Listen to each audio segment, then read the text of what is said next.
Hello everybody, it's me GhostCritic here with another Thursday comic book review show on a very cold UK night. So cold here, so cold. I've got 6 comics this week, originally only 5, but I kind of treated myself to a new #1. There was a few that came out this week, so what could it be? If you've been following me on Twitter, you probably already know, so let's crack on.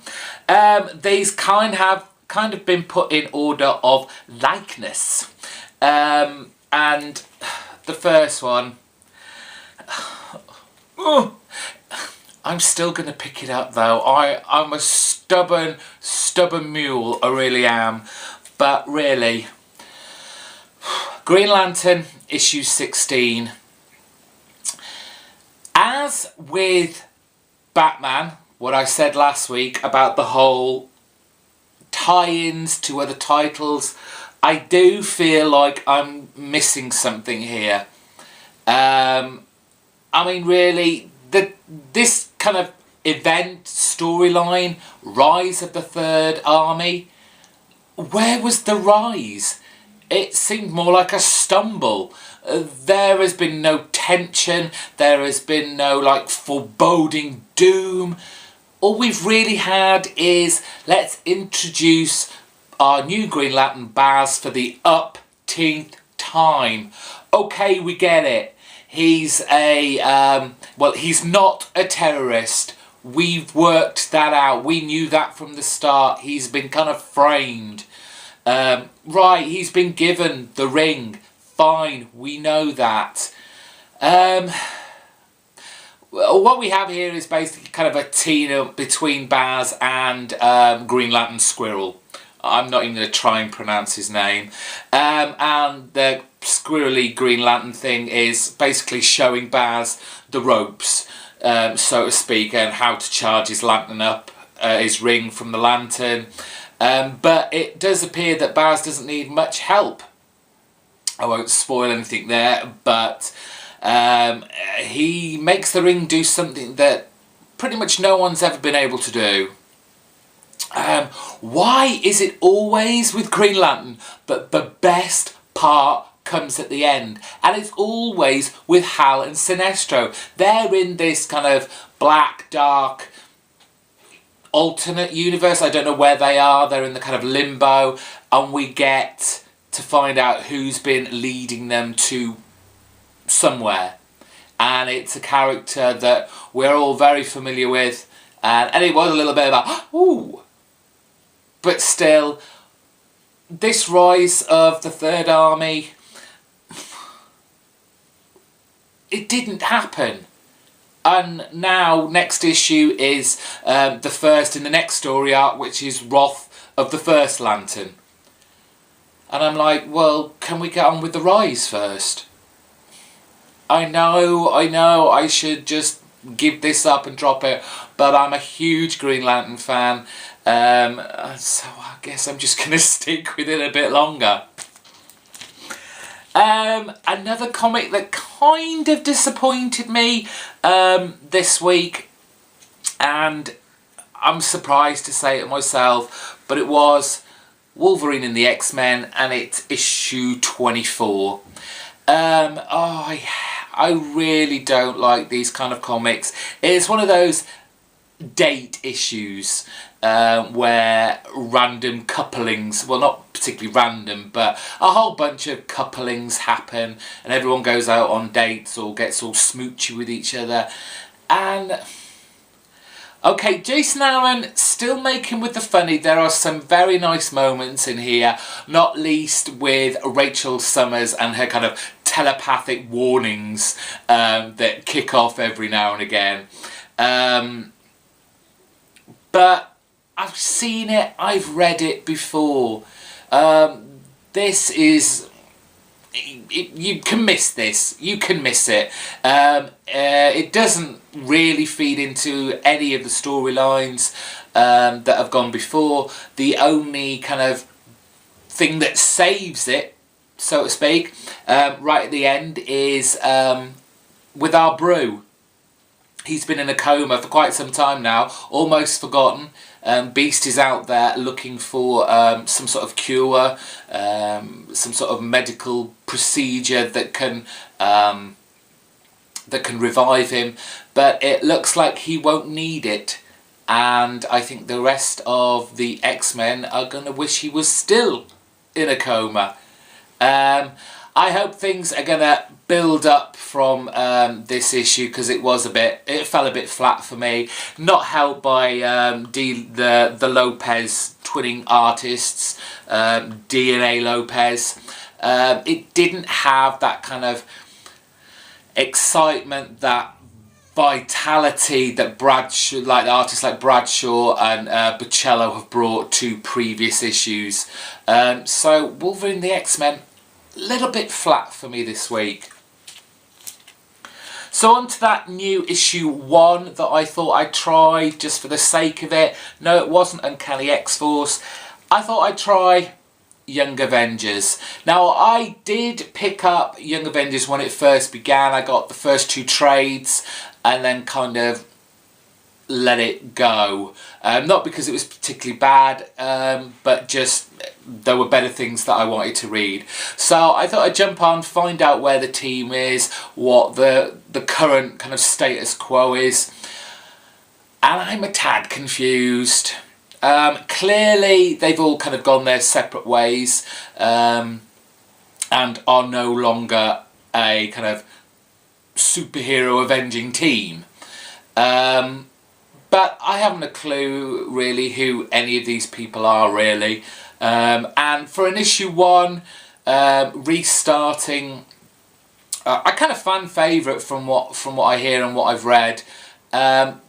This isn't particularly new reader friendly, let's be honest. I mean, even I had trouble here.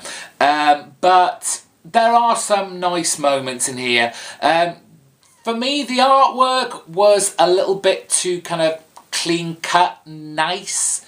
So it kind of had this kind of bland tone to it for me. But the storyline from Gillian certainly kind of piqued my interest somewhat. It was quite intriguing. We've got the coupling of Billy and Teddy. Let me get this right. Teddy is the kind of good guy Skrull. And he's been going out. He's fed up of staying inside, not being a superhero, because this is all he has left apart from his boyfriend, who is Billy. Teddy and Billy, yeah. And so he's been sneaking out of a night doing superheroic deeds. So Billy wants to kind of give him something, and so he does this whole let's look through all the alternative universes and look for see if there's an alternative universe mom for him. His mum apparently died in flames before his eyes, so he's trying to find a substitute, and he finds one, but maybe not the best choice. Not the best choice. I'm going to try issue 2, maybe even issue 3, see how it goes. It's worth a look. Now on to the last 3 and the good stuff. We begin with issue 125 of Fables. New storyline starts, simply called Snow White. And as we know, if you ever have a story named after you, you better start worrying. We have Big B going off on a bit of a magical car ride with Stinky the Badger to go and look for the missing kids. So I'm guessing this kind of storyline kind of run concurrently with the last storyline, which was Babes in Toyland. So Big B's off looking for the kids, going through magical lands by the use of this car, which he gets off Briar Rose. But this car has certain limitations, and I wonder if something's going to happen with that. The narrative, I don't know who it is that's talking in the narrative, kind of like the narrator, but something's going to happen to Big B, and it doesn't look good. Basically then this leaves Snow White to kind of fend for herself, look after the kids that she still has left, and also to worry and pine over the missing two. And what we also have going on in the background, because Willingham and Buckingham, they have lots of lovely little stories that kind of intertwine, that seem separate to begin with. So we have Mrs. Spratt, who was Mrs. Spratt but now is Ms. Douglas. She's kind of wooing the King Cole, I think that's right, isn't it? That's his name. Obviously up to a little bit of mischief, and then her kind of partner in crime, the fencing duo guy. There's a big reveal there, and it's not looking good for Snow White. It's not looking good for Snow White. Fables, I've always loved this book. I still love this book. Fingers crossed this isn't ending anytime soon. Go out and buy it, stick with it, so we can keep the Vertigo line going, just so I can keep continuing collecting Fables. Thank you. Penultimate issue was Revival, and it's issue 6. A great jumping on point for anyone who hasn't started picking up this very good new series from Image. Because you have the first page, tells you everything you need to know about the story as a whole, and it actually kind of cleared some things up for me. And this is the whole kind of Revival Day. It is only centered around this Wisconsin town. This isn't kind of like widespread, it isn't worldwide, though we don't know that, and which is why they've cordoned the whole area off within like a 25-mile radius. The book is just really it's full of basically dysfunctional people trying to cope with an extremely dysfunctional scenario. All these people that have died but have revived, they're not zombies, they're not out to eat your brains, they have just been basically brought back to life in various stages of kind of mental awareness. So we've got Dana the cop. She's investigating the murder of Justin Hines from the last issue, where he was just lying there in the bed with his guts all falling out. And we have the kind of this idea is that what are we going to do with these revivers, and there is an idea that they're just going to be basically put in a camp altogether, to keep kind of tabs on them and to make sure this isn't kind of contagious and it doesn't spread, which doesn't really sit well with Dana, because this is obviously, while the scenario is a bit strange, because they were dead and their families have grieved for these deaths, they are basically taking away family members. The artwork by Mike Norton is very good, really enjoying that. So as a whole package, Revival is well worth a pick up. Go look for it. As I said, great jumping on point. So, what is pick of the week? Again, if you've been following me on Twitter, you probably already know this. And I even gave the writer of this a little thumbs up to say just amazing, and got a little tweet back off him thanking me for the kind words. It is, of course, Batwoman 16. Now, I know a lot of you have had problems with this book. It's the storyline's too long. This journey that they've gone in, it's just ended up back where it started. There doesn't appear to be a story of, so to speak. But really, I can't. I'm really speechless, especially with this issue. There isn't many comic books that I turn over from page to page and I like an intake of breath while I turn every page. This, again, it is the artwork. Without the artwork, this probably would be quite the dull story. I can see that. But this book isn't so much about a storyline,